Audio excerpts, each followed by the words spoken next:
Hey folks, this is Joe with Palmetto Land Buyers, and today I'm going to be explaining the rent to own process and what you, as a potential buyer, need to know before you get into one of these agreements. All right, so just to start off, a brief explanation of what a rent to own agreement really is. All right, so rent to own is pretty unique in that it allows you to rent a house and still have the option of purchasing it at the end of the lease term.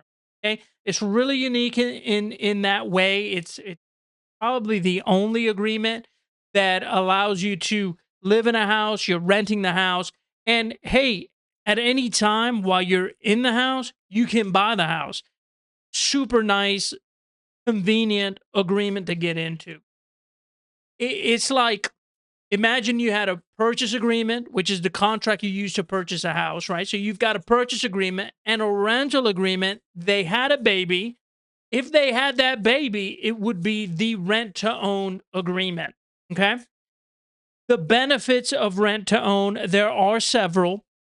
One of the major benefits, though, is that it gives you a chance to build your credit and save up for a down payment while you're living in the house that you could potentially buy in the future, right? So you're already in the house, you're living there, you're paying your monthly rent, and you have this opportunity of sometime down the road of actually buying it. So you're already living in the house, even though you haven't bought it. So that's really cool, really unique benefit of the rent to own situation.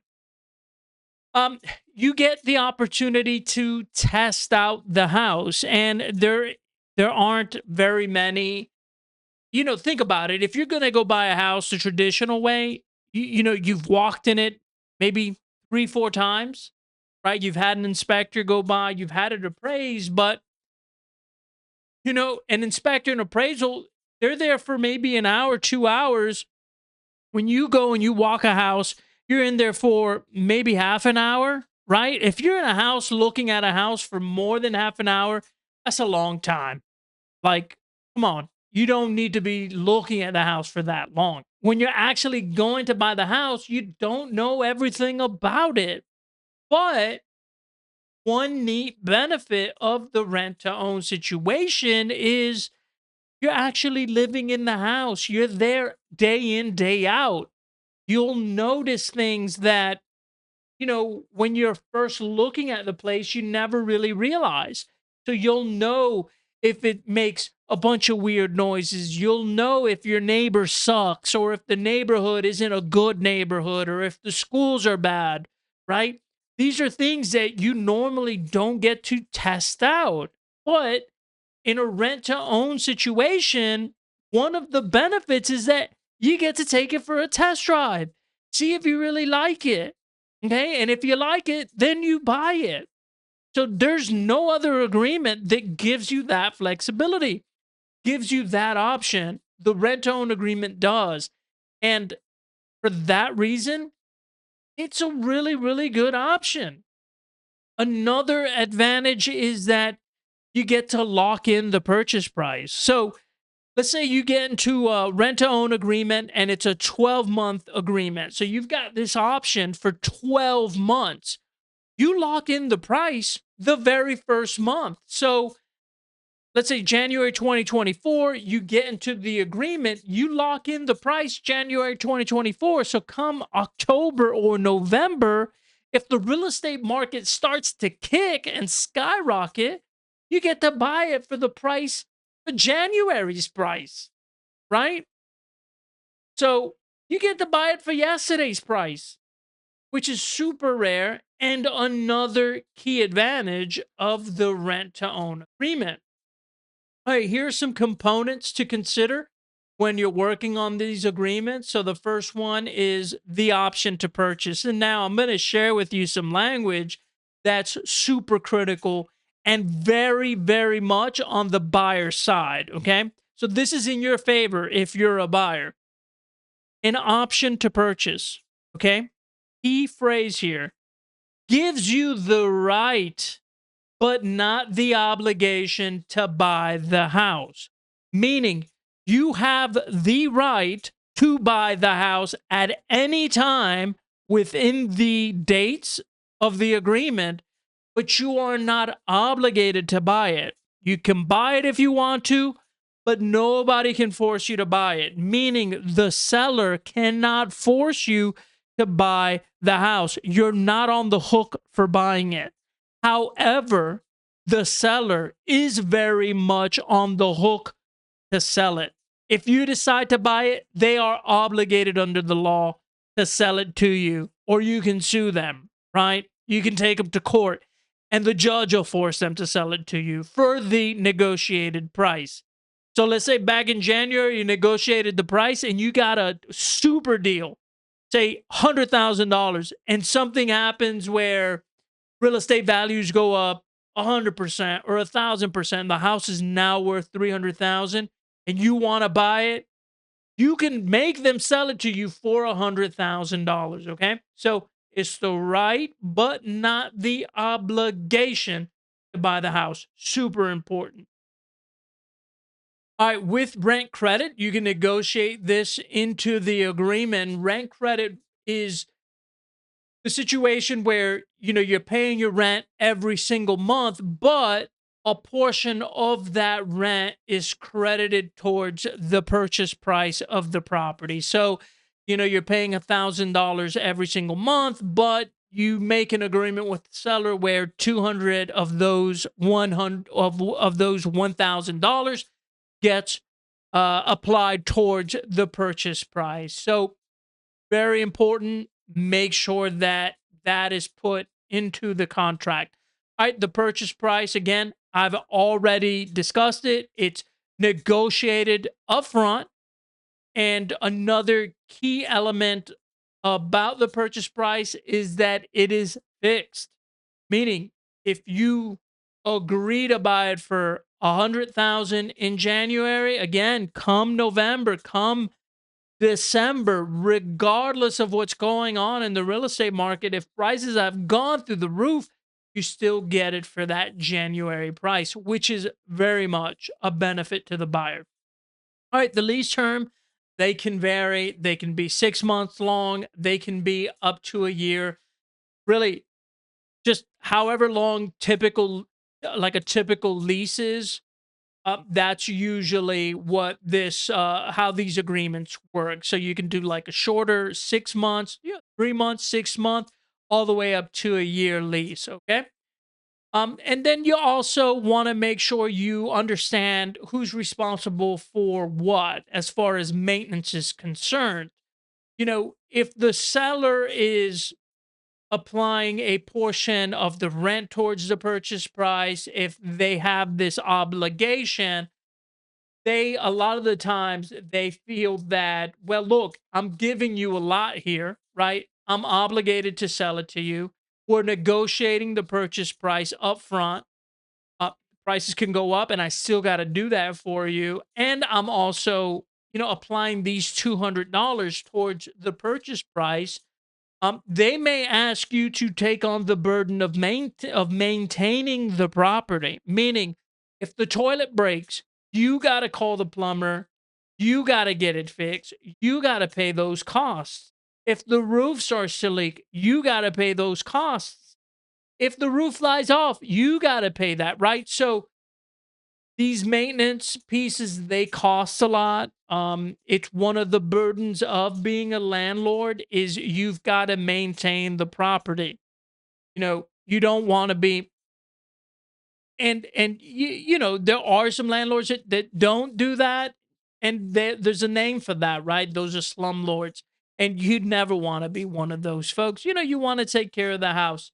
But yeah, talk about it up front. Who's going to be responsible for maintaining the property? Is it going to be me as the buyer, or are you going to do it, Mr. Landlord slash seller? All right, here's what you need to know as a buyer slash tenant. All right, financial preparedness is essential. So ensure you have a stable income and you manage your budget well. right? You may have gotten into this type of agreement with the expectation of, hey, I'm going to improve my credit worthiness so that I can apply and get approved for a mortgage. So make sure that you're taking the necessary steps to do that. Whether you're setting money aside for a down payment and you're paying all your other bills, you're getting ready for a future purchase if you decide to exercise your right to buy under the option contract. You're always going to want to thoroughly read the contract. You're going to want to understand it. Best practice, and my advice to you: hire an attorney. Maybe it costs you $100, $200. Have them read the rent to own agreement, because they're going to, these agreements have a lot of legal language in it, right? It's this contract language, doesn't read like simple English. Having an attorney, a real estate attorney, review the contract, they're familiar with this legalese. They can break it down to you in simple English and tell you exactly what it means. That way, hey, here are my obligations as a buyer, right? Here's what I need to do to perform this contract. You also know what the seller's obligations are. So if they ever fall short, you can hold them accountable. Okay.